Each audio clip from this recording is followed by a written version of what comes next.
Aujourd'hui, je n'ai croisé que des râleurs dans Avignon. Je ne sais pas si je vais enfin rencontrer quelqu'un qui joue une pièce ou qui fait quelque chose d'intéressant, mais enfin bon, bonjour l'ambiance, hein. Ah, salut Kat. Dis donc, tu te planques dans les petits trucs pour bouffer ton goûter ou bien? Ouais, je sais, mais j'ai la bouche pleine, mais c'est Paul, ce vieux classe. bougon de Paul dans la pièce chocolat piment. Bon bah écoute, Jean-David, puisque je te tiens, tu permets, je décide que tu vas être la victime des ouf du off 2024. Mais pourquoi moi? Allez, à l'interrogatoire. Et comme je suis gourmande, je vais finir mon gâteau au chocolat pendant que toi, tu vas nous pitcher l'histoire tout seul. Tu veux bien? C'est ça, tu fais tes interviews la bouche pleine, toi. C'est Allez. vraiment dégueulasse. Putain, on dirait mes filles, mon gendre. Tiens, on dirait mon gendre, ce con. Non, mes filles veulent absolument fêter mon anniversaire, je comprends pas pourquoi. Elles arrivent. La grande, ça va. Hein. La plus jeune, complètement hystéro, c'est un cauchemar. Et son mec, c'est un con. Je peux pas le blairer. Mais bon, c'est son mari, qu'est-ce que tu veux que j'y fasse, hein? Et il arrête pas de bouffer. Et le seul truc qu'ils aient trouvé comme gâteau, un gâteau chocolat, piment, nappé, chocolat. C'est oui. tout ce qui est resté à la boulangerie, hein, je te rassure. Et en plus, elle me fout des bougies dessus, j'ai horreur de ça. Donc voilà quoi, puis je fais ce que je veux chez moi, puis elle m'emmerde, elle veut régenter ma vie, enfin bon. Enfin, tu râles quoi, comme toujours quoi. Tu râles. Quoi, comme toujours. Bon alors, qu'est-ce qui t'a attiré dans ce texte de Christine Revéro là? C'est les règlements de compte, les secrets de famille, les retrouvailles? C'est les vraies comédies bien faites. C'est le plus pur esprit Bakri Jaoui du début des années 2000, Cuisine Indépendance, c'est cet esprit-là. Et moi j'aime bien les comédies intelligentes. Entendre un public rire aux éclats, m'interrompre 4 fois dans une réplique parce qu'il trouve ça marrant, moi perso, j'adore. Ouais, moi aussi j'adore. J'ai adoré.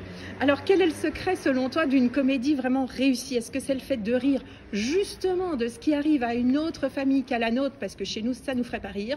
Alors oui, on peut se retrouver évidemment là-dedans. C'est le principe de ce type de comédie. Mais c'est intelligent, c'est de la comédie de situation, c'est pas une comédie de vanne.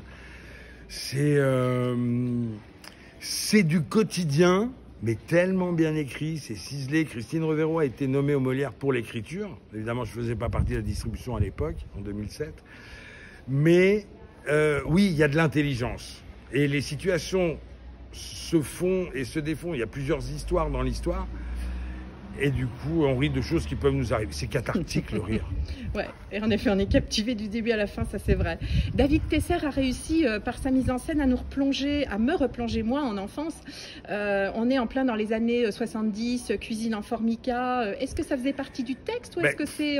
C'est ce que nous, on a imaginé. En fait, ça a été brainstormé, pour employer un anglicisme immonde.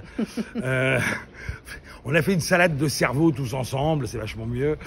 Et oui, on s'est dit que c'était ça. Vu mon âge, on a pensé à la cuisine de nos parents, ouais. Bêtement, puisque la table en formica qui sert de décor, j'ai la même dans la cuisine de ma maman, avec les mêmes chaises, de la même couleur marronasse. Et du coup, on a dit, voilà, on fait tout comme ça. C'est l'idée, quoi. C'est pour ça que je me suis reconnue, parce que j'avais la même à la maison également. C'est ça. Et puis depuis la mort de ma femme, j'ai jamais refait la déco. C'est les femmes qui font la déco. Voilà. Tes compagnons de scène, dis-nous voir un mot sur eux là. Des stars, des vedettes, des champions du monde, de l'intelligence et du talent. Oui. Attention, parce que ça c'est une ref qui peut mal passer. Mais alors, je vais commencer par les femmes.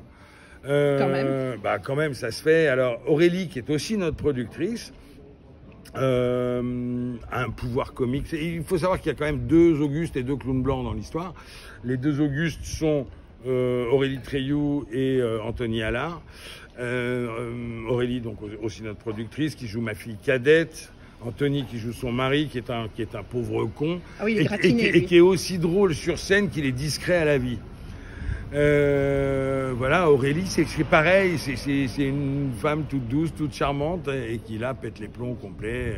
C'est une comédienne, quoi. Ouais. Elle joue également un mari idéal à 14h30 d'Oscar Wilde, à 14h30 au Notre-Dame. D'accord. Voilà, et Anthony est arrivé, moi je le connaissais pas au début, c'est Aurélie qui l'a amené. Et la première lecture, j'étais mort de rire. Ce mec me fait rire. Ouais, il est gratiné, il est bien gratiné dans la pièce. Ouais. Ensuite, il y a Lydia Cherton, Alors elle, je la connais depuis longtemps, c'est moi qui l'ai amenée, parce qu'on travaille en famille, hein. Malgré tout, c'est un tel bonheur, c'est ça aussi le bonheur de jouer comme ça. Lydia qui a écrit également La Force du Coquelicot, qui se joue à 17h05 au Roseau Teinturier, une perle. Ça, je te confirme, elle va passer à l'interrogatoire parce que c'est absolument magique. Mais j'espère bien, elle a eu le grand prix du théâtre de l'écriture pour ça. Hein. Magnifique, magnifique. Et c'est une comédienne tout en finesse, on a déjà travaillé ensemble. C'est ma fille aînée, c'est la reine des abeilles, qui organise tout à la maison, qui m'aide, qui gère sa sœur. Voilà, bon, tout en finesse et en délicatesse. Et toi, je crois que tu joues une autre pièce dans ton propre théâtre. Ah oui.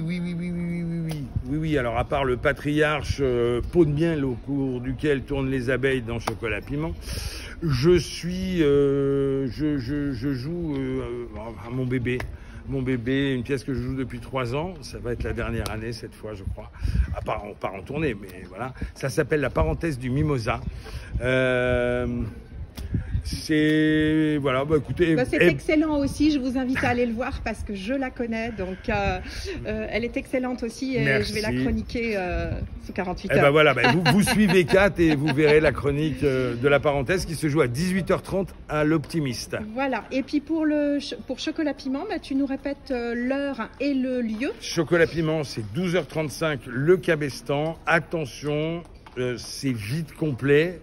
Alors, c'est complet demain et après-demain. Mais il peut y avoir des listes d'attente. Si vous venez au dernier moment, il y a des no-shows, il y en a qui viennent pas.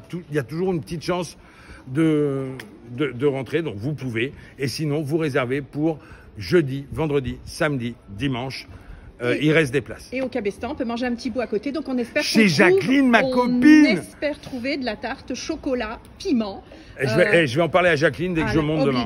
Obligatoire. Bon écoute, je te remercie. J'ai fini mon gâteau en attendant. Ouais, c'est ça. Ouais. Plein de succès et on t'embrasse, Jean-David. Nous aussi. Salut.